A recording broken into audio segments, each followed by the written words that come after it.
Sa pinakamahabang white sand beach sa Pilipinas, ang Long Beach sa San Vicente, Palawan. Puting-puti ang buhangin at napakalinaw ng tubig. Pero lalangoy ka pa ba kung may ganitong namataan sa tubig?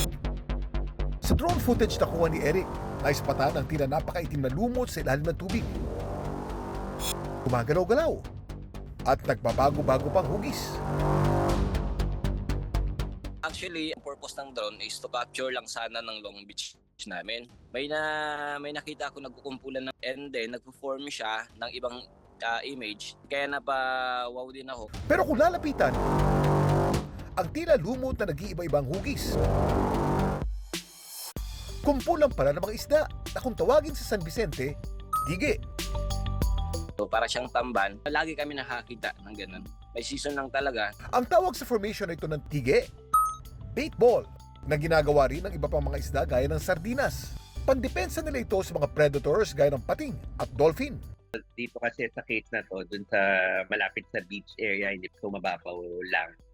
So, hindi ball yung itsura niya, like medyo flat siya. So, defense mechanism nga ito ng mga small schooling fish against predators. Kasi pag hiwa-hiwalay sila, mas madali silang mahuli at ma-target. But pag mababaw yung area kung nasaan itong mga isda, pag tinry kasi natin sila i-approach, aakalain nila isa tayong predator. So mag-e-evade itong bait ball na to. So maganda lang panoorin itong bait ball kasi synchronized yung paglangoy ng mga isda. Laging tandaan, importante ang may alam.